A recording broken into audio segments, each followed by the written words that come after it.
Welcome to another episode of Chikahan here in the grace period. Chika with a purpose where testimonies sound like tea, but it's the spirit who spills it.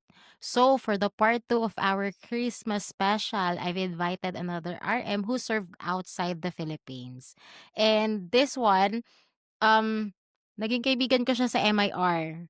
So, and also kasi karamihan ata ng batch natin 'no, napunta tayo sa outside the Philippines. So, we were able to Yes, experience Pasko sa outside.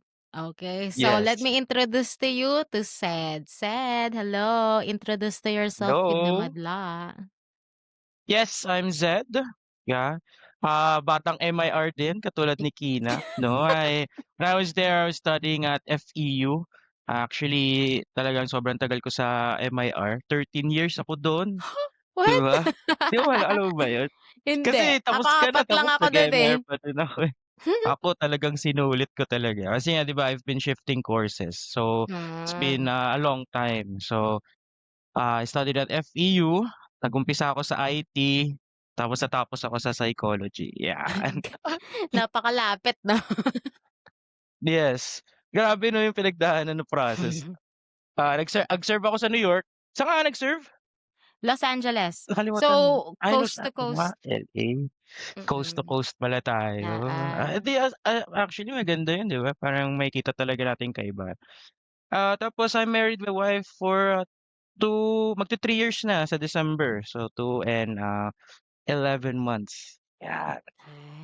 Pa ba, Nice. I'm a psychometrician, kakakuha ko lang ng aking PRC license kahapon. So, 'di Congrats! ba?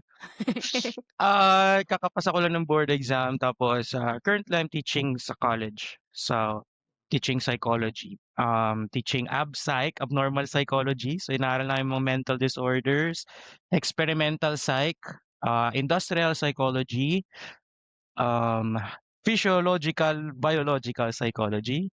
Tapos, nagtuturo din ako ng understanding the self and meron sa STI na tinatawag na Euthenics, para siyang adjustment course. So, yun yung mga subjects na tinuturo ko Pa-enroll nga currently ako. right now. Okay. So, ano bang course na natapos mo? Nakalimutan ko. Ako, Parang teacher ako engineering ata. hindi, Oo teacher. nga. Kasama Sa ko ano, sila Ate PNU. Jenny, oo. Yes, sa PNU. Mm. Kaya nga, oo nga, kila Oo. Jenny nga pala. Okay. Tama, tama, tama. Mm. Naalala ko na. Sino yung Grabe ang engineering sa inyo? dami. Walang engineering sa PNU, Wala ba? commerce kami. Hindi, alam ko may engineering sa tropa niyo, eh, sa grupo niyo nila ano, kalimutan ko, Sa Anli anyways. Rice. Oo, 'di Sino ba? sino ba engineering dun? Di ko na matandaan yung mga courses ng iba. Pero sige, Anyways, meron kang kasabihan na gustong i-share sa ating mga listeners? yes, 'di ba? Recently naririnig ko kasi yung wala ng tatalo sa Pasko ng Pinas, eh, 'di ba? So, ang aking kasabihan ay, "May tatalo pa ba sa Pasko ng Pinas?" Siyempre wala. Wala, nice. Ayan, 'Di ba? mapag-uusapan natin 'yan kasi naka-experience tayo ng Christmas sa ibang bansa. Ilang Christmas ang na-experience mo sa New York? Nakadalawa ka ba? Actually, dalawang Mhm. Christmas, yes. Sabi nila Christmas in New York is magical daw. So ano yung mga unforgettable Christmas experiences mo as a missionary there? Well, nung nag-serve kasi ako, sa mission ko kasi may tinatawag na island missionary and city missionary. Yung mission ko kasi maliit lang siya pero may 2 parts siya. So yung city, which is yung New York City. Sa city, yung napapanood natin sa movies, yung Brooklyn, Queens. So yung Spider-Man na ano, yung Flushing na ano yung kung saan nag-aaral si Peter Parker. Actually, area ko yun. So, yan. So, Ah, yun yung city and then yung island naman, yun yung ano, yung mga suburbs, yung mga mayayamang area ng New York. So dun nakatira sila Jason Derulo, sila Beyonce, sila Upper Jay-Z. East. Kasama yung Upper East? Yes. Ano yun? East Upper East Side? Kasi nanonood Upper nanonood ako. East Side? Hindi, hindi, hindi, hindi. Hindi Ano kasama. yun, so ano ang mission namin kasi is yung Manhattan hindi siya sa amin, sa North mission siya. Ah, Yes. So kami sa okey. South, ang sa'min is yung tatlong borough which is Staten Island, Brooklyn, and then Queens. Sa north side naman is yung Manhattan and Bronx. Pero puwede naman kami pumunta ng city 'pag meron kaming business dun. It's Oo, like, med ano, parang kailangan namin ng meds or, which we'll talk about later. Pero ayun, puwede naman kami pumunta then magte-temple or kung may investigators kami na taga dun, so, pupunta kami dun. Pero when it comes to Christmas, so I'm happy na I've experienced both of them. Like sa suburbs kasi, siguro yung isa sa unforgettable ko, alam mo yung White Christmas? Yung lagi nilang sinasabi na, "I've been dreaming of a White Christmas." Actually, I've experienced that. So, parang it's magical. Parang all through kasi parang ang akala nila pagdating ng December nagsi-snow na agad, eh, 'di ba? hindi Ewan ko kung talaga. nag-snow sa Los Angeles. Nag-snow Hindi. ba sa Los Angeles? Golden State 'yan. Ano lang siya, Ay, pinakamababang pinakamababa nasa ano, hindi umaabot ng 30 Fahrenheit, 30 dun. ah. Like Ah, malamig na ang parang ano, 50. parang Baguio weather lang pala, as perfect weather pala ang ano niyo. Oo, ganun lang. Hindi siya like Ah, malamig siya, as in malamig, mm. pero sunny pa din, hindi kami nakaranas ng snow. Although sa California Ah, parang northern part meron daw mga konting snow, pero sobrang malayo kami, southern part kami ng Cali, kaya hindi namin naranasan hmm. yung snow. Although I was able to experience snow nung nasa Provo, yun lang. Ay, Oo, hindi Christmas yun, so parang wala akong experience ng White Christmas. anong year mo nga ulit? 2019, Sabay-sabay ba tayo 2020. 20 ay, oo nga Late pala, na ako, nakabalik na pala oo. ako. Oo Oo, nga, late na na-late ako ka nga nun, pala. mm. Okey.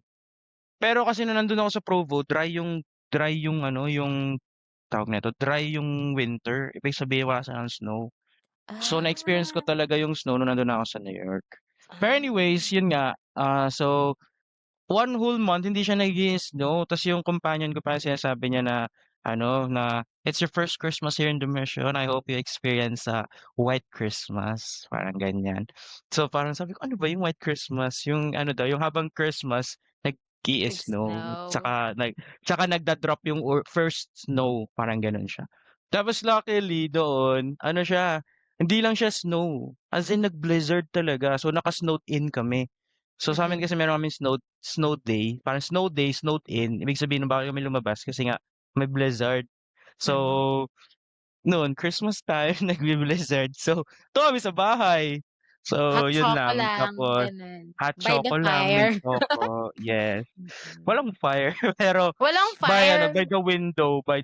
Tapos by yung the yung cup namin nilalagay namin sa labas tapos pinapatuluan namin ng snow ta's snow. iniinom namin. Parang yun yung parang magiging iced hot choco ba, parang gano'n. Ay talaga? Hindi Oo, naman gano'n siya. hindi, okey lang. Eh, Oo, pero malinis mabilis ba lang ang natutunaw, pero snow? wala lang, eme-eme lang gano'n, Hindi, lalabas mo malinis lang ba? tapos Malinis yung oo snow daw, for sabi ano? nila kasi pure ano Kasi daw 'di yun, ba ano yun, parang sa cycle. ewan ko. Eh, di buhay pa naman ako so, siguro malinis naman siya. So, Malinis naman, oo. yes. Sabi nila wag mo lang daw papatamain sa bubong, ganyan. So, Oo, basta yung ayun direct actually sa good. ano, sa Yes, parang direct clear yun nga, air niya, oo. hmm, Gets. oo, ayun. Oo. So, ayun lang, super for me that was magical, 'di ba? Yeah, Unforgettable talaga yung experience na yun. mm. Ta's nandun naman ako sa city, sobrang iba din. Kasi sa city naman, sobrang gulo. Kasi Maingay. nung last area ko sa Flushing na, dun sa ano siya, parang siyang Chinatown sa New York. Pero ano, ang funny nga kasi I was in a Chinatown, tapos yung, mga members na tinuturuan namin ay mga tao na nandun is Japanese, Koreans, ganyan. Tapos I was called there to serve as a English missionary in a Spanish branch. 'Di ba, san ka ba? Mm. 'Di ba, gano'n yung, ano namin. So, nandun naman ako, ano naman, sobrang ganda rin kasi nga bawat street may sari-sarili silang, pakulo, ganyan. Tapos, Oo. I think sa ano kasi, pinaka-unforgettable ko nun kasi hindi kami snow day nun, so lumabas kami. Tapos, nasa labas kami, may placards kami ta's kumakanta kami ng mga Christmas carols and, people were coming to us and then asking us, in Chinese na ano daw ginagawa namin na hindi namin maintindihan. So, kasi nga sila parang wala silang concept of Christmas, 'di ba? Kasi hindi naman talaga sila Christian. So, ayun 'no, parang, even though na hindi sila Christian, parang nafi-feel pa rin nila yung spirit of Christmas. So, Yeah, parang yung for me festivities din. yes. So, for me that was ano, ta's yun every store may kanya-kanyang pakulo, every ano may sarili-sarili silang mga ano. Tapos nung Christmas season 'di ba may initiative, yung, Light the World gano'n, papakita ka ng video ganyan. Mm, Tapos after namin nun parang nag-aano kami na ano ah sa'min kasi mahirap pagtuturuan mo sila, parang mga tao sa'min nga sa mission namin mahirap talaga magturo. Parang masaya kami if meron kaming at least 3 teachings. Kaya nga ang naging ano namin nun, eh, seeds planted ang pinaka naging key indicator namin, ganyan. mm, So, after namin i-share yung initiative, like we say a prayer with them, tapos sabi namin, "Can we say a prayer with you? And since we're missionaries," 'no. Tapos habang nagpe-pray dun na kami nagtuturo. So, hmm, we're grateful that, you've given us families, you've given us gospel, you've given us prophets. So, after nun saka sila mag-a-ask sa'min. So, sabi nila na they've really felt yung love ni Jesus Christ sa kanila. So, ayun, yun yung mga unforgettable it's been a long time pero yan yung mga tumatatak sa'kin na mga experiences opo. sa New York. I can totally relate doon sa like maraming cultures kasi melting pot both yung New York and Los Angeles. Like makikita mo talaga yan like iba't ibang nationalities. So parang medyo mahirap talaga. Mahirap makapagturo kasi syempre they come from different backgrounds, different beliefs. So mahirap talaga lalo na kapag mga Americans like very close yan. Yan talaga yung masasaraduhan ka ng pinto, yung mga ganun. Yes. Kaya pero at least na ano for you 'no, sobrang na-enjoy mo yung Christmas. Ako kasi parang doon sa siguro depende sa area nung Christmas doon sa mission namin. Pero nung yung sa area kasi ng sa mission na suburbs din, nung during time na Christmas season na nandun ako. Kaya lang na-miss ko ang na-miss ko kasi dun yung ingay nung Pasko sa Pilipinas. Yes, yes, So, yes, parang yes. wala wala kasi ako sa pinaka-city talaga. So, parang na-miss ko yung parang yung ingay na talagang parang Christmas Day dun parang lahat nasa bahay, walang masyadong lumalabas. It's like a family Yes, affair talaga. So, parang na-miss ko lang yung maingay sa labas, yung gano'n. Nakaka-miss pala yung ingay yeah. ng Pilipinas, pero yun, 'Di ba? masaya Actually naman. Actually, ako naman grateful ako kasi na-experience ko both. Sa city maingay kasi sa maraming celebration do'n. Bawat Mm. kanto nga like I said meron silang sariling Christmas party. Like or Christmas pakulo. Hindi siya actually party, parang Christmas pakulo, Yung may parang maraming gano'n. decors tapos ano. Oo, ta's parang nagpapaanuhan sila, parang nagko-competition sila. Sige, yung next question ko, what was the biggest culture shock? Kahit ka puwedeng about Christmas or hindi, pero yung biggest culture shock mo nung napunta ka na sa area mo, sa New York? Oo, yung biggest culture shock ko is yung pagiging individualistic nung mga taga-West, 'di ba? So, tayo kasi sanay tayo ng ano, eh, ng collectivist, eh. Una kong Oo. nakita yun yung bago akong dating sa New York. Ano kasi ako, 'di ba dun sa Provo meron kang English program. So, ako kasi alam mo naman ako medyo tamad tsaka medyo wala sa sarili. So, nung time na yun, hindi ko nagawa yung English assessment ko. So, dahil di ako nagawa yung English assessment ko, nilagay ako nung MTC doon sa mga hindi marurunong mag-English. And Eh, so, di I 3 was weeks there ka pa sa ano, sa 8 MTC, weeks, 8 weeks dapat. 8 weeks?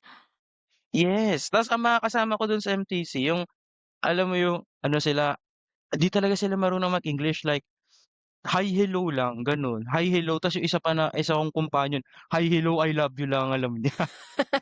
Pero other than that, wala siyang alam. So pagpasok namin ng MTC, 'pag yung mga regular classes, ang inaano namin is, "God is our loving heavenly Father." Sasabihin mo ng 20 beses, ulit-ulitin mo, nagla-language study talaga kami. So talagang basic talaga yung mga So, 8 inaaral weeks ka talaga namin. sa MTC? Hindi, nung ano na, nung pagdating ng mga 1 week ko dun, ano, nakita nila na maayos yung English ko. So sabi nila na, "You don't have to be here." Sabi nila na Oo, kailangan daw nila ako ilipat dun sa mga mas maayos na mag-English. So, mm. nilipat nila ako dun sa maayos na English. So, nabawasan yung time ko sa MTC. So, instead of 8 weeks, naging 3 weeks ako.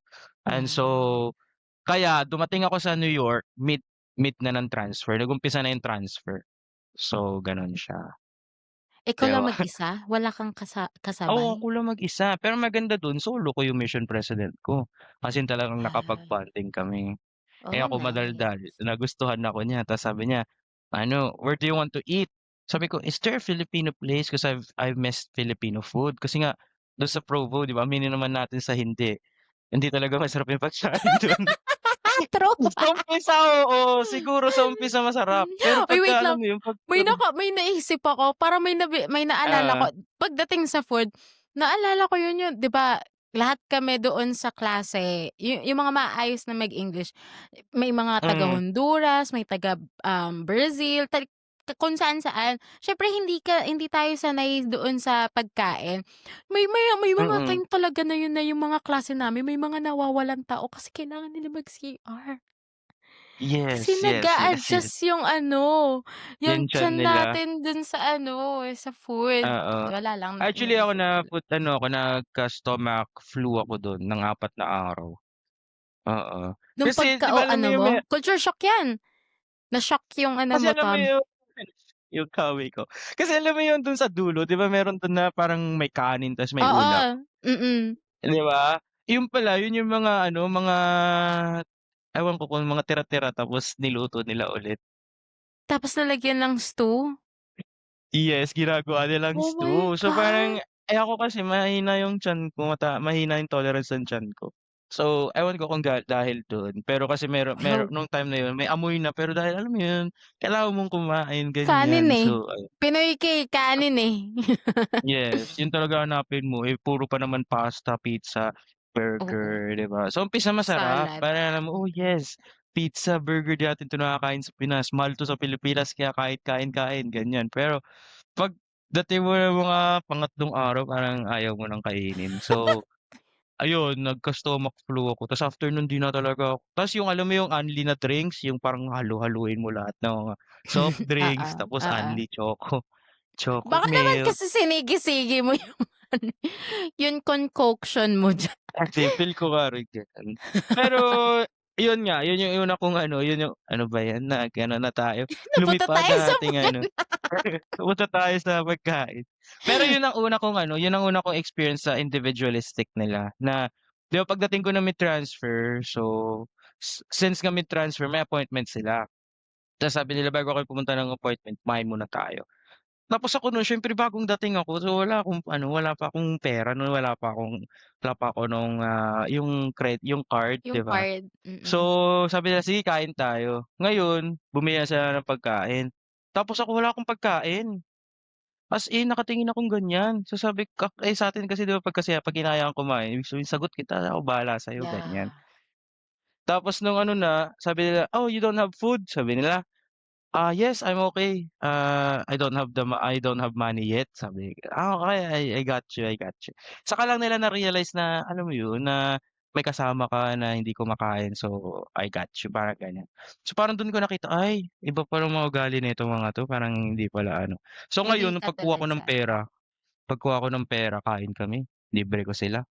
Tapos pagka may grocery ano, kanya-kanya din, 'di ba, yung kanya-kanyang grocery, tapos kanya-kanya din luto ng pagkain, 'di ba? Di tayo sanay ng gano'n, eh. Ewan ko kung ikaw, experience mo ba yun? Ewan ko sa sisters kung paano Depende kayo? sa ano, companion ko. Depende. Kasi may iba na yung halimbawa kanya-kanya kayong order sa restaurant, 'di ba, tayo sa Pinoy parang puwede tayong maghingi Oo, yan. 'yan, para ma-try natin Tikman ko lahat. nga yan, ganyan. Oo, gano'n. Doon Oo, hindi, parang alam mo yung alam ko laway conscious konti yung mga Pinoy, pero mas grabe sila. Parang, "Don't touch oo. my food," may gano'n na parang ano sa kanila mentality na parang, "What's mine is mine," parang gano'n. Yes, So, yes, yes. pero fortunately yung sa karamihan ng mga naging companions ko, um ano sila, okey sila kasama sa bahay kasi nakakapag-share kami ng groceries, nakakapag-share Mm, minsan kapag nagluluto ako, naglulutuan kami, yung gano'n. Yung sa mga Americans, kasi meron akong naging companion na Samoan, ayun medyo malapit yung culture natin sa kanila kasi mga islanders. So ayun Ah, talaga, lahat parang like share. Tapos nagluluto siya para sa'min, nagluluto ako para sa kanya. Parang alam mo yung maayos na na talagang um, roommate, maayos na kabahay, ah, yun talaga tapos may isang beses pa nga yun na parang konti na lang before parang alam mo yung petsa de peligro na kapag before ano sahod. oo. Pero ako like max out ko na yung sa'kin, siya meron pa. Sabi niya, Ah, "Tara bilhan kita ng ice cream." 'Di ba parang ang ganda wow, ng culture na na gano'n na parang kahit paubos na magshe-share ka pa din. Sa Americans hindi ko masyado nakita 'yun, pero doon sa mga islanders, ayun nakita ko siya. Kaya 'yun. yes. So yun nga, Actually, culture shock din sa'kin 'yun yung mga ay oo, gano'n pala sa ano, sa kultura ng mga Americans na hindi sila masyadong oo, ma-share pagdating sa personal yes, things. oo. It's not Mm. that they're not ma-share, it's just like ano sila, sanay sila ng independence, sanay sila na inisip lang nila yung kanilang mga Yeah, sarili oo. before anyone else. Pero ako nun, ang ginawa ko, so nakita ko sabi ko, "Ano ba 'to, kanya-kanyang luto, kanya-kanyang gawa ng sandwich." So paano 'to? Sabi ko, "Hindi ako sanay magluto ng konti para sa'kin lang." Sanay ako magluto kasi ng para sa Oo. pamilya, 'di ba? Kasi ako 14 Mhm. pa lang nagluluto na talaga ako, eh. So, sabi ko, "Ano kayang gagawin ko nito?" So, ang ginawa ko, bumibili ako ng pangmarami ta's nagluluto ako ng pangmarami. So, sinasabihan ko sila na, "Don't prepare your food, I got you." Gano'n. Lagi ko 'yun, "I got Ah, you." 'Yun ang lagi ko sinasabi sa kanila. So, after no'n, ang ginagawa nila na parang minsan gusto nila akong bayaran kasi, "Hindi, no, no, no." Sabi, My food is your food." Ginaganon ko sila. Pero ang bait mina-mindset mo, ko pa ah. sila na ano oo. Kasi sabihin mo kakain kami sa labas tapos siyempre kanya-kanyang kain, eh, mamahal. Kaya ang ginagawa ko Yeah, nagluluto na lang ako ng masarap. Tapos tinuruan ko sila paano kumain ng kanin, ganyan, paano magluto ng mm. bigas, ganyan. So, nung andun na ano talaga, tuwang-tuwa na sila sa'kin kasi nga laging masarap yung pagkain nila, laging ta's inaral ko lahat ng mga cuisine, inaral ko talaga lahat ng mga pagkain ng mga Amerikano, ganyan. So, inaral ko 'yan para pagka may gusto silang paluto, ako na nagluluto. Ngayon, ang nangyari diyan, na-adapt nila yung culture na yun. So, tinawag na nila yun na law of consecration kasi yung pera namin kino-consecrate together para ano so anong Ayun yung nangyayari pambili. oo. So, kino-combine na yung pera. So, ako na yung tagaluto, co-combine yung pera. Ta's minsan nga dahil natutuwa sila sila sa'kin, sila lang yung grocery, so yung pera ko hindi nagagalaw. Ta's meron din akong companion nun talaga, gano'n siya. So, pinadalan siya ng package ng magulang niya, tapos sa kanya lang, tinago niya sa ilalim ng ano, ng kama niya. Tapos paggabi kumakain siya, pinag-aaral siya, kumakain siya, ta's ako nakatingin lang ganyan. Hindi Tapos siya hindi talaga naka-share. siya nagshi-share. Tapos ako, yung sila mama, birthday ko nagpadala ng box. So ngayon may pansit canton, yun yung mga pagkain natin Ah, na namimiss natin, napadalan ganyan. din na kayo mga delata, Mga ay. delata, yang mga Goldilocks na ulam, mga ganyan. Oo. Tapos mga snacks ng Pilipino. Tapos ngayon yung akin nilagay ko dun sa table namin, yun. Kasi alam mo yung table ng companionship, 'di ba may harapan siya minsan. Ewan ko kung paano yung setup sa inyo. So nilagay ko siya dun sa gitna. Sabi ko, "Whatever's in here is yours." Sabi niya, gano'n. So ngayon, nagluto ako pansit canton, sabi ko, "Have this, taste this." Ginaganon ko siya. Tapos, You know this is my favorite snack in the Philippines. Have some." Ginaganon ko siya. Ta's hanggang sa ano, nilabas niya yung ano, yung package niya dun sa ilalim. Tapos yun na shinare, "This is my favorite candy." Ayan, nagse-share na kami. Inaano ko yung mindset nila na mag-share. Pero nung una talaga na-culture shock talaga ako. Pero pagdating sa Christmas gano'n din, 'di ba? Every family has their own traditions. Dito kasi sanay tayo na ano, eh, yung community yung Mm. Christmas, 'di ba? Alam mo yung buong barangay niyo nakaparol, 'di ba? Buong buong barangay niyo may palaro or may pamigay, 'di ba? Or may something na para ma-feel ng community that Christmas is here. Pero dun kasi ano talaga parang kanya-kanyang traditions just like you said na parang private sila, 'di ba? Yung 'pag Christmas dun talaga malungkot kami kasi nga walang masyadong nag-i-invite parang yung mga families gusto nila Family sa affair kanila lang talaga yung ano siya. nila, yung family traditions nila. So Oo. kami andun lang kami sa church nakikipag-usap sa mga magulang, 'di ba? So ayun, yun yung isa sa mga biggest culture shock. Tapos siyempre yung December lang, mas mahalaga pa yung Thanksgiving tsaka Halloween. Ay, oo. 'di ba? kasi ano, eh, sunod-sunod kasi. Grabe Mm, yung preparation nila pagdating sa Halloween, as in talaga nagde-decor talaga ye sila sa mga lawns, mga gano'n. Thanksgiving din parang isang week yun na parang talagang naghahanda sila, tapos yung Christmas parang sobrang saglit lang. yes, Tayo yes, yes. September pa lang nagpo-put na tayo ng decorations, eh, 'di ba? Mm.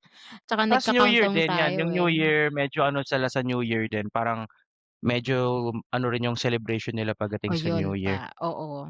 Kasi New York yun, Tsaka eh, July laging may 4, countdown. mm. Pero pagdating Mm, sa Christmas parang ano lang, parang may hindi siya gano'n ka-ano, yes, pang oo. bare minimum. Pangbahay lang talaga siya 'no? Yes, Hindi siya like mm. parang hindi siya loud outside, gano'n. Kaya nga Parehas actually pala. naalala ko pala, ano rin na parang yung companion ko nga ang ginagawa namin is tinitignan namin talaga yung mga bahay kung sino yung may mga magagandang ano decor. Kasi minsan yung iba ano lang, naka-Christmas lights lang, iba talaga enggrande talaga yung ano nila, yung, Christmas decors nila.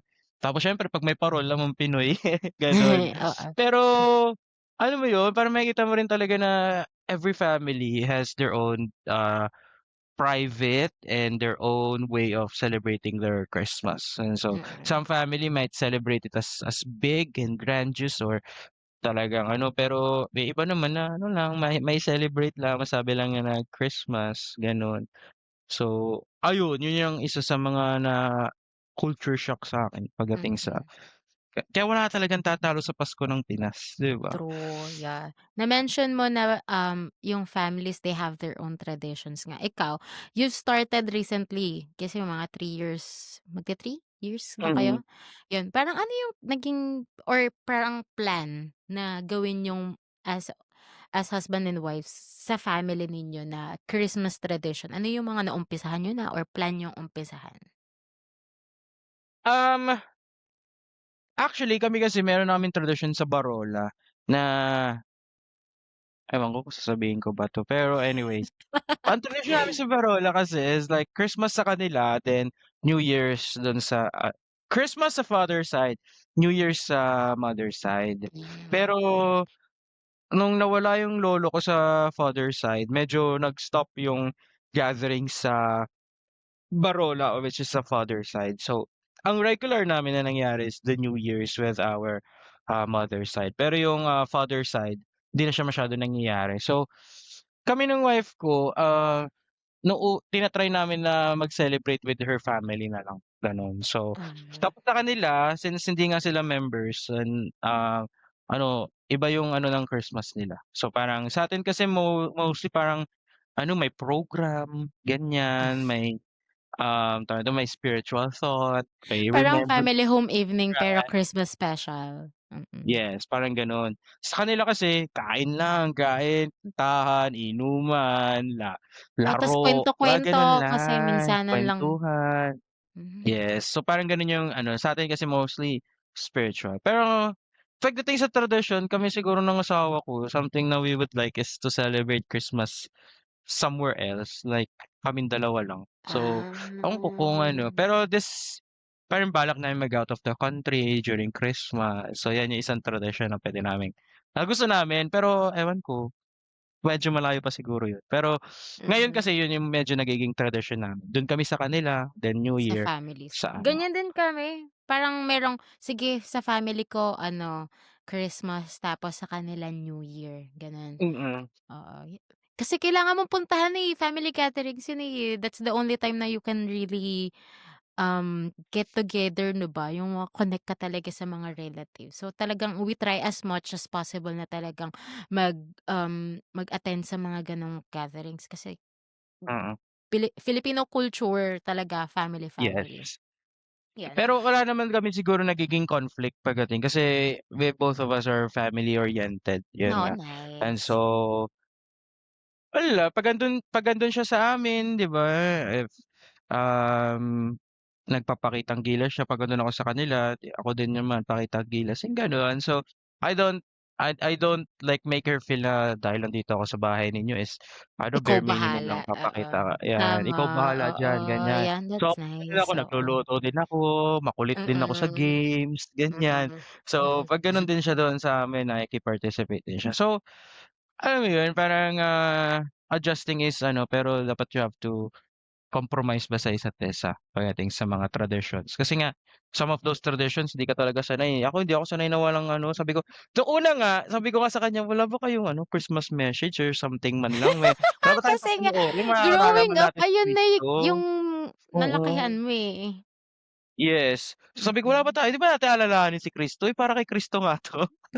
Eh, wala na, masanay sila sa mga party, ganyan, sa Oo. mga palaro. So "Anong may program ba kayo?" Sabi, "Gawa ka nga ng program, paano ba ang program?" Sabi nila. Ta's ang ano bang gusto niyong gawin? Ta's sabi, "Laro lang, ta's kain." Sabi ko, "Hala, gano'n lang?" Eh, sa'min may mga nagpe-perform pa, tapos may magshi-share ng kanilang, Christmas experience, mga gano'n. So, parang yun yung parang magiging iba. Mhm. Ang cute. Actually, hindi rin naman namin nagagawa kapag nagga-gather kami, hindi rin kami like ma-program, pero more on conversations. Yung recent na nag-gather kami with my mom's side dun sa mga relatives namin dun sa side. Nagkukuwentuhan kami about like callings, nagkukuwentuhan kami Ah, about sa, parang yung general experiences na kung paano natin mapapakita na Christ-like tayo. Parang minsan nag-aano pa nga, nagbabatuhan pa nga kami ng mga doktrina niyan. Yung mga gano'n, yung mga hmm, uplifting conversations although hindi siya like super program. Pero ayun nga oo. kasi kaya gustong-gusto ko talagang, parang i-keep yung tradition na talagang magpunta sa mga family gatherings kasi in that way na nali-lift up niyo yung isa't isa dahil sa mga pagse-share ng testimonies, 'di ba? Yeah, Yes, oo. and that is Sige. what Christmas is all about naman din talaga, 'di ba? Yes, oo. 'Di ba? As long as we remember that it is the Savior's, the reason why we celebrate Christmas is because Jesus Christ. I think that's okay, 'di ba? Yes, Yun nga lang, minsan kasi siyempre. merrymaking na lang siya, most especially doon sa mga hindi talaga, Mm, religious or parang hindi outside ng membership ng church. So, o wala, eh, ayun yung nagiging tradisyon nila. Pero one way hmm, na we could start doing siguro parang yun yung parang sinasabi niyo nga mag-initiate ka ng ano, ng message, ng gano'n. Puwede yes. natin yun i-try.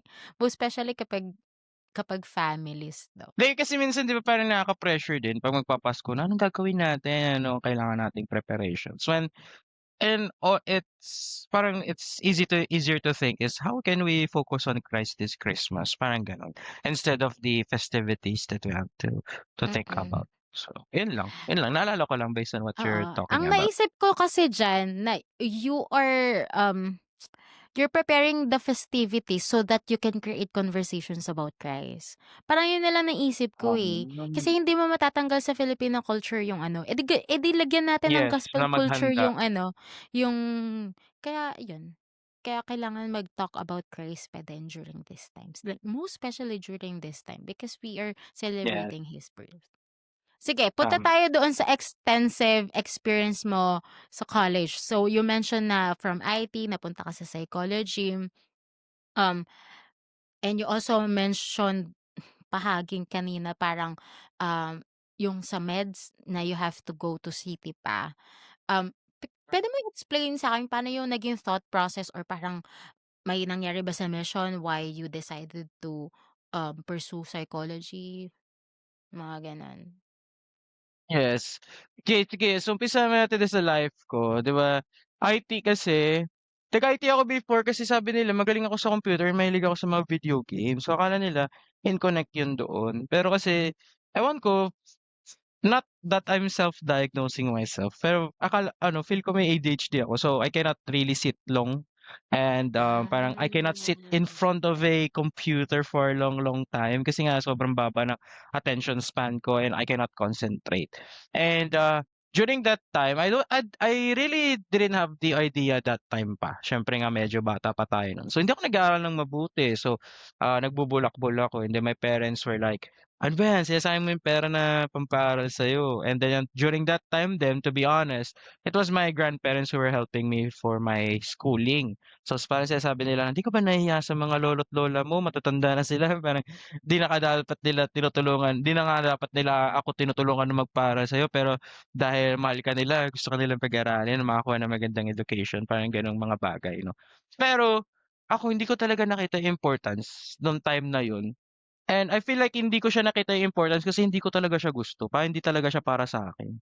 So, after dun, so sabi ng mama ko, "Sige mag-stop ka muna, magnilay-nilay ka." So, after nun nag-try ako mag-vocational courses. So, nag-try ako mag-electronics and electrical. So, I thought I was in that ano, eh, mga handy-handy things. Pero not until my mission where talagang nakita ko yung calling ko. Na ano, para talaga ako sa mga tao, para talaga ako sa pagtulong sa mga tao na may pinagdadaanan. Like, I think Heavenly Father has gifted me words, like ganyan. Magaling akong magsalita, magaling akong mang-eme-eme, magboka-boka ba. Oo. Kaya ano, that's the reason why I took up psychology. Pero one reason din is that I was diagnosed with GAD. So it's generalized anxiety disorder. So for most of you na hindi pa siya familiar, it's ano siya, ito yung tinatawag na chronic overthinker. Yan. So ano ako, overthinker ako chronically. Okay? So parang sakit ko talaga siya. So before akala ko talagang ano lang, talagang ano lang ako mag-isip, ganito lang, matindi lang talaga ako mag-isip, overthinker lang talaga ako. Pero I never realized na malala na pala yung sitwasyon ko not until my immersion. So, nung nandun ako sa immersion, isang gabi parang di ako makatulog ta's parang inaatake ako ng nagpa-panic attack. So, parang, sumisikip yung dibdib ko, di ako makahinga. So, akala ko mamamatay na ako. Ta's feeling ko may mangyayaring masama. So, for 3 days gano'n ako, di ako makatulog. Not until Monday ano, ang feelings ko kasi nung parang may mangyayari sa'kin masama, may nangyayaring masama sa bahay, tapos parang, hindi ko alam na kung mamamatay na ba ako, mga gano'ng bagay ba yung naiisip ko nung time na yun, and it caused me to panic talaga. Ta's nag-email yung isang friend namin na patay na daw yung ano, na may namatay kami na bata pa lang siya, pero he's one of, close kasi sa'kin yung batang yun. So nagbalita na he passed away, nalunod daw siya. And so, nung naano ko yun, nung na-feel ko yun, so sabi ko, "Ay, so every time pala na makakaroon ako ng gano'ng feeling or ng gano'ng mga iniisip, may nangyayari Masamang talagang masama." masama, So yun yung mm. yes, yun yung nag-trigger nun. So, 'pag nararamdaman ko yun ayoko ng lumabas, ta's yung companion ko parang nagtataka siya, "Bakit ayaw mong lumabas, ba't ayaw mong mag-work?" So sabi ko, "Ewan ko, feeling ko may mangyayaring masama sa'tin, 'wag muna tayong lumabas." Gano'n. Ta's ayaw kong maligo ng maayos kasi nga 'pag yung init ng tubig, 'di ba, minsan kasi yung may ibang apartments na hindi nakokontrol yung init ng Mm. tubig. So, yung sa'kin yung Lapnos. amin gano'n siya, hindi mo Oo. nakokontrol, parang ang lamig ng paligo mo ta's biglang iinit ta's biglang lalamig, parang gano'n. So Help. ako, dahil nga gano'n, sabi ko, "Hala, baka biglang ano, biglang mag-init ta's bigla akong malapnos ta's mamatay ako." Alam mo yung mga Mm. gano'ng thoughts? So, gano'n na yung thoughts ko no'n. So, sobrang talagang nagkaroon na talaga ng dysfunction sa akin, nagkaroon na rin ng distress sa akin talaga. So, yun na yung time na sabi na, "Why not, check up for our ano, psychologist." So, ano yun, sabi ako sa nurse, pinag-take ako ng assessment ta's nakita nila sobrang taas ng anxiety ko. So, pupunta ako dun sa ano, sa psychologist, sa LDS Family Services. So, nung nandun ako, na yun nga na-diagnose ako with generalized anxiety disorder and panic attack disorder. So, ayun. Tapos nung nandun ako sabi nila that, "Can you manage?" Gano'n siya. So, sabi ko, "Yes, I can manage." Kasi Pilipino tayo, eh, ano tayo, resilient tayo Yeah. talaga, eh. Mm. Whatever whatever na ibigay sa'tin na hamon talagang lalabanan talaga natin. Pero, sabi niya, "Sige, since you can manage, I won't give you meds." So, hindi mo na kita bibigyan ng gamot. Ite-therapy na lang kita. So, nag-therapy kami for 6 months. So, meron kaming 6 sessions. And for therapy, it's ano, parang ano lang, tuturuan ka mag-therapy para in the future you can Ma-regulate therapy mo yung yourself. sarili mo. Yes, ma-regulate mo yung sarili mo. So ayun, na-regulate ko yung sarili ko habang nasa mission, then siyempre nakatulong din naman yung pagiging missionary. Pero not until nung umuwi ako dito talagang may stigma talaga till sinabi ko sa parents ko na, "Ma, I was diagnosed sa mission and currently" kasi siyempre idle tayo nun, ang ginagawa walang trabaho, 'di pa ako nag-aaral nun. So, kasi umuwi ako January, eh, tapos mag-aaral ako Walang ano school na, pa. August, walang school, Legal. yes. So Hmm, oo. So, wala akong pagtutuunan ng pansin. So, dumami yung time ko mag-isip, dumami yung time ko na gumana yung aking anxiety. So, ayun sinabi ko sa parents ko, alam mo sabi sa'kin ng parents ko, sabi, "Wala yan, nasa isip mo lang yan, wag mo kasi isipin yan." Ganyan. So, ngayon, so sabi ko, ay gano'n, so sige ta-try ko hindi isipin. So, hindi ko siya inisip until one time nag-panic attack ako sa harapan nila, nagulat sila, di daw kasi yung panic attack alam mo yung hinihingal ako ta's di ko rin naman alam kung bakit, kasi gano'n yun, eh, ano siya, eh, hindi walang trigger, parang bigla mo na lang siya mararamdaman. So, di nila alam gagawin nila. So, sabi nila, "Punta ka sa emergency room." So, sabi ko, "No, no, no, I can manage." So, nung kumalma ako dun sinabi ko breathing, ulit sa kanila. Yes. So, sinabi ko ulit sa kanila na, "Ma, this is my condition. Like, I cannot control it. I want to control it, like you said, na nasa isip ko lang. Gusto ko talagang manatili lang siya sa isip ko, pero ano, hindi talaga. Lumalabas talaga siya minsan." So sabi niya, "Sige, what do you want? You want to" ano, so nagpunta ako sa psychiatrist. So, then itong psychiatrist na 'to, binigyan ako ng gamot. Then it helped me regulate myself na ano, so ngayon I'm clean, 'di ako naggagamot. So, tine-therapy ko na lang yung utak ko and siguro dahil nakatulong din yung aking mga achievements sa life, 'di ba, na naanuhan din yung aking self-worth na even though na meron akong mga ganitong pag-iisip, mas naiisip ko yung mga bagay na magaganda na nangyayari sa'kin. So, ayun, yun yung, pinaka-experience ko. So, that is the reason why din nag-psychology ako kasi alam mo yun, bukod sa gusto kong maintindihan yung sarili ko, gusto ko rin na, matulungan yung ibang tao who is going through the same thing na Mm. meron silang problema pero natatakot sila magsabi, 'di ba? Kasi they might be stigmatized or they might be told na nasa isip mo lang 'yan, mga gano'ng bagay, 'di ba? Totoo naman na And nasa isip natin yun, eh. Yun nga kasi nasa yes, isip siya, ibig sabihin nasa illness isip siya. siya, hindi siya hindi siya nakikita, 'di ba? Oo, talaga. Unless talagang lumalabas 'yan sa katawan mo, Mm, oo. mm. Yun nga, eh. So ayun, gusto ko rin makuha din ng mga Filipinos yung the same access na meron sa mental health. So I think that is one reason din. Nung nag-exam nga ako, yun yung dasal ko kay Heavenly Father na ano, "You've known my experience. I think sabi ko sa kanya na, "You've given me this experience to help other people." And sa dami alam mo ba, sa dami-dami ng in-applyan kong trabaho, napunta ako sa teaching, which is something that I really love. Kasi puwede ano nag-HR ako, nagta-try ako sa HR. Kasi kami sa psychology maraming yung fields, eh. Pero napunta ako talaga dun where ta's ngayon ang mga estudyante ko, ano sila, mga broken families, a lot of them meron silang mga talagang personal struggles. And then ako, kinukuwento ko itong life ko sa kanila na whatever struggle that you have, it's not permanent, it's gonna be temporary. So, parang nakita ko rin sabi ko, "Heavenly Father, nakikita ko yung plano mo sa'kin.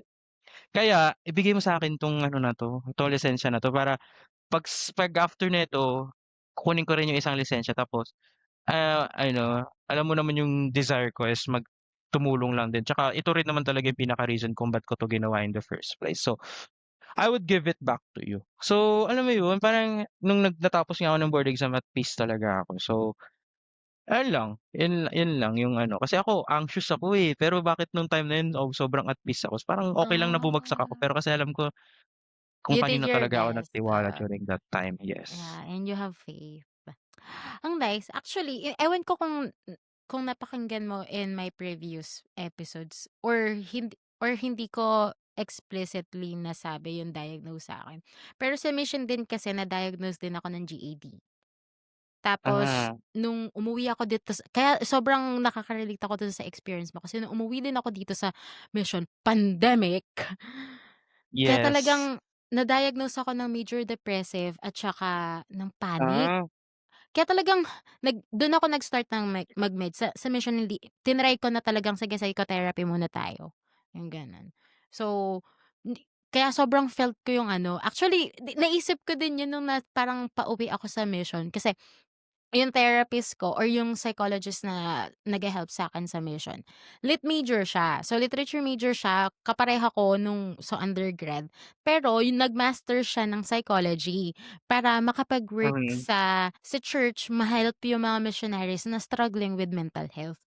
Tapos parang sinabi niya sa'kin na yun nga, parang sinabi niya din sa'kin na may GAD din siya, pero she was able to overcome and to help that experience na makatulong sa in need. So, parang I see that similarity with you kasi mhm, you've been using what you've experienced with mental health doon sa profession mo ngayon na psychometrician ka and also a teacher. So, you're helping a lot of people struggling with the same or similar illnesses. So, parang nice. Kasi naisip ko 'yan, eh, sabi ko mag-psych din kaya ako.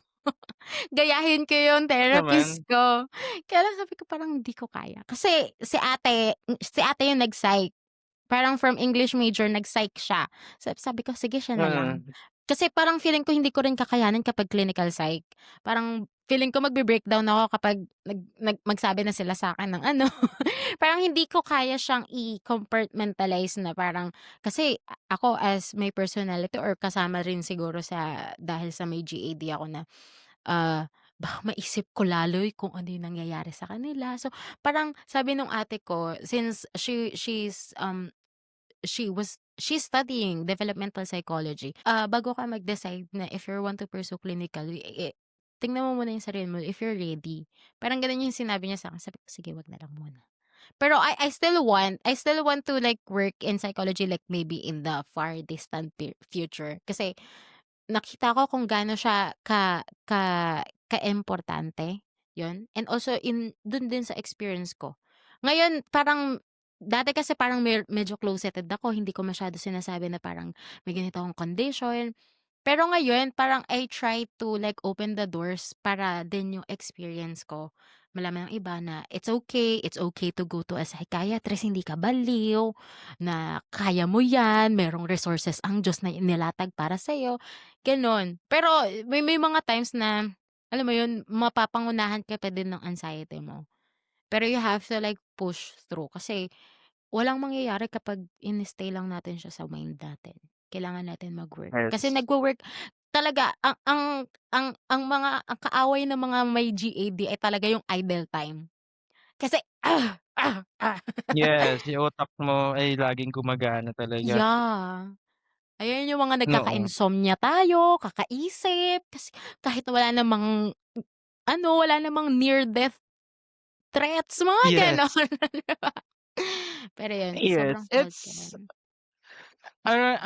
I think you're the first one that I've heard na merong ganito ring condition GAD like din. me. Pero ang hirap kasi i-explain sa mga tao na hindi nila yung ganitong condition. Kasi akala nila parang I mean normal lang naman talaga mag-isip, normal magkaroon ng anxiety, 'di ba? Kasi kami nga sa psychology inaaral namin that I mean, anxiety is actually our survival instinct, 'di ba? Nandiyan 'yan to help us sa mga paparating na mga danger sa ating buhay. Kasi kung wala tayong anxiety, 'di ba, wala tayong stress na tinatawag, patay na tayo. Kasi nga Mm. 'di tayo magiging maingat, very Ah, impulsive tayo sa mga decisions na ginagawa natin. So, ako I feel like I'm very gifted dito sa aking aking, sakit. Kasi nga, it helps me to make better decisions always. So, binigay 'to sa'kin para protection din na kasi knowing myself, I'm very impulsive and I make a lot of bad decisions and siguro mas worse pa yung magagawa kong decisions if I don't have this. Pero dahil nga meron ako nito, parang ano nga, tawag ko nga dito ano, Spirit of Christ, eh, kasi nga ano, eh, yung parang konsensya ko maano talaga kaya yung sa Oo. asawa ko alam mo hindi ako maka-keep ng secret. Alam mo yung ilang beses kong tinry i-surprise yung asawa ko, lagi kong nasasabi sa kanya kasi nga yung alam mo yung overthinking, nakita niya na ba? Nakita niya na ba yung binili ko? Napansin niya ba 'tong mga ginagawa ko napapansin niya ba? So, instead na para hindi ko na isipin yun, sinasabi ko na lang sa kanya. So, may surprise ako sa'yo love, parang ano, ta's yun lang sasabihin ko rin, 'di ba? Mga gano'ng bagay, it's hard to live in my mind talaga. So, knowing someone na do understand, hirap kasi explain, 'di ba? Parang 'pag naano mo na sa kanila, "Di wala yan, hindi mangyayari yan." Ganyan lagi Kasi nilang ano sinasabi. kasi ano, tawag dito, normal ang overthinking. Pero kasi Yes, sa'tin chronic siya. As in yes, everyday. naaapektuhan na yung functionality natin dahil sa anxiety natin. It's either na like hyper productive ka kasi meron ako dun, eh, minsan nagha-hyperfixate ako sa mga bagay, hindi ako nakakatulog unless na matapos ko yung mga Yes, naiisip ko. Or yes, yes, yes. minsan, hindi ako makapag-function kasi parang ang dami ko na naisip, na-consume na ako nung mga thoughts, parang gano'n. So, Tama, ah, yun nga, eh, na-overwhelmed siguro ka para na. masabi sa iba na if you are overthinking, I know it's normal, pero 'pag chronic na siya, ibig sabihin kapag nakakaapekto na siya sa'yo at meron ka ng Mhm, panic attacks, like it's yes, time to consult a professional, 'di ba? mhm, yes. 'Di ba yun yung sa inaral namin, eh, 'di ba like normal malungkot, 'di ba? Hindi dahil nalulungkot ka you're a depressed person, 'di ba? There should be 5 Ds. Ewan ko na if you have heard this before, pero this is something that to educate everyone, 'di ba? Na these feelings are always valid. Yang mga saya, lungkot, galit, all of that are valid feelings. Binigay talaga sa atin 'yan so that 'di ba, we can experience, 'di ba bakit tayo nandito? To experience and without having those emotions, we won't be able to experience things. And so, for us to diagnose you with that, 'di ba, unang-una dapat may assessment. Hindi lang din dapat na sinabi lang sa'kin, "No, may ganito daw ako based on observation." Hindi, dapat may assessment. Kaya nandito kaming mga psychometricians to do the Psychometricians. assessment. Pero dapat meron yang 5 Ds. 5 Ds meaning meron siyang distress, so na ano ka yung, na na nalulungkot ka, nagagalit ka sa sitwasyon mo, ayaw mo 'tong sitwasyon na 'to, gano'n. So, that is the stress. Meron ng dysfunction, meaning to say hindi ka na nakakapagtrabaho ng maayos, 'di mo na nagagawa yung mga normal day-to-day task mo ng maayos. Merong, danger, so siyempre may panganib na sa iyong buhay. Merong, yung duration din, siyempre kung gaano na ba katagal, it's been for GAD should be at least 6 months. And then, deviance, which is yung ano, this is abnormal na, 'di ba? Yung mga 'tong pangyayari na 'to is not of if it's not of the normal. So, like I said 'no, it's normal to feel these feelings, pero 'pag napapansin mo na meron ng deviance, meron ng distress, may dysfunction na sa'yo, so I think it's time for you to seek help. That's true. Thank you, no. From a psychometrician perspective. And also Yes. kasi, ang ganda rin ng ano mo, no, ng background mo na you've served your mission. So you were able to at least connect yung gospel. Like, why you have to feel these things. Kasi meron ka ng understanding na kailangan natin malaman or ma-feel lahat dito sa mortal life. I mean parang ang ganda lang nun sa perspective mo like being a psychology major and also yung experience mo with mission, having that understanding of Mm. the gospel, yung mga gano'n. So parang ang paturo nga po ako, pa-enroll po ako diyan sa class ninyo. Ako magiging teacher mo. Oo, teacher na lang Ano kita, naman. gano'n. Sige. Pero anyway, thank you so much sa pag-share niyan 'no. Siguro as a closing, ano na lang yung mabibigay mong, one piece of truth or principle na gusto mong i-leave sa mga audience natin? It can be like about Christmas, it can be about someone who's having mental, um, illnesses. And, like in your psychometrician perspective, like, ano yung words of wisdom, counsel you want to leave them? Okay, so since this season is all about Christ, I think, pinag-isipan ko 'tong maigi. Actually, I went back to all of my experience, and if there would be a piece of advice na I could give, it's to focus on Christ talaga. Um, nung nag-i-struggle ako with my GAT, my psychologist who also is a returned missionary, sabi niya sa akin na the reason why you're experiencing that is because you're too focused on perfection. Ay, you're too focused on perfectionism, sabi niya. Oh my So gosh, sabi flashbacks. ko, ano, what does that mean? Sabi ko, ano po ibig sabihin niya? There is a difference kasi between perfectionism and perfection. So sabi niya sa akin that perfectionism is focusing on your flaws, focusing on things that doesn't go well, focusing on the bad things that happened, um, yung pagkakamali ng mga ibang tao.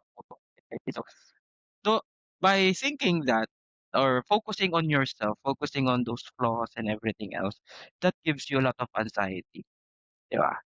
Kaya ka nagkakaroon ng talagang ganyang bagay. Kaya mo ino-overthink yung mga bagay na yun dahil you're too focused on those things. Pero you should not sabi niya dapat di mo siya mababaliktad sa perfection. Perfection is just like as Christ said is coming unto Him.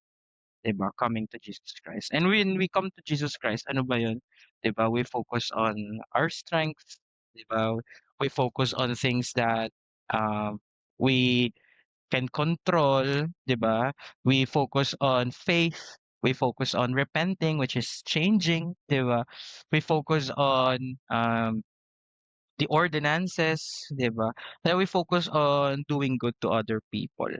And so sabi niya, once you do that, once you focus on Christ, yang tendency mo to na ma-overwhelm ng iyong, GAD would be gone. And since this season is about Christ, Christmas, 'di ba? We should focus on Jesus Christ talaga na everything that would happen to us, mga bagay na mga mali na nangyayari sa atin 'no, let's focus on having faith on Him. Let's focus on things that we can change rather than the things that we cannot change, and focus on the ordinances kasi these things are really what could makes us stronger and better and 'di ba, loving other people. There's no parang walang fulfillment na makaka-compare sa fulfillment or satisfaction na binibigay ng paghe-help sa ibang tao. And I think that's why Christ have done that throughout his life 'no, ibinigay niya yung sarili niya sa ibang tao kasi nga that's where satisfaction is. Dun talaga yung fulfillment sa buhay, dun mo talaga makukuha yun. So, focus on Jesus Christ talaga. Yun yung aking magiging simple, cliche, pero malaman. Yeah, thank you. Actually, needed ko din 'yan. Usually kasi ang depression and anxiety season ko usually nasa mga cooler months 'yan. Kahit nandito tayo sa Pilipinas basta 'pag nag-Burr months na medyo Mhm, parang ano na ako niyan. Ewan ko ba kung seasonal depression yun. Hindi naman nag-snow dito, pero siguro dahil sa maraming gatherings, na-overwhelm ako, ang daming anxiety. At saka mhm, yung habang nagsasalita ka about dun sa sinabi nung therapist mo na return missionary, nag-flashback malala kung ano yung sinabi din sa'kin nung therapist ko sa mission. Sabi ko naiiyak ako kasi parang it brought a yeah, lot of memories. Yeah. And also like things na kailangan natin ma-remember na what we can yung sa circle of influence natin or circle natin na kaya nating magalaw, ayun lang muna tayo para hindi tayo masyadong ma-anxious. Thank you sa reminder na yun, yes. Sed. Yeah. Sige, thank you so much, Sed, sa experiences both sa kung paano na-celebrate ang Christmas in the mission and also doon sa experience mo with GAD and, like Mhm, coping. maraming maraming mga listeners natin ang talagang makakapulot ng aral diyan. And so, for those who would like to contact Zed, joke lang. I-aano lang 'Wag sana kasi kita, eh, marami akong ha? actually, ano, meron akong start na vlog. So, siguro 'pag maraming followers or maraming nakakaalam ng vlog na 'to, siguro gaganahan ako. Kasi ngayon may isa pa lang akong post, pero ano, sa Yeah, Instagram kasi siya. So, do. The Anong Thought ano? Journal Project.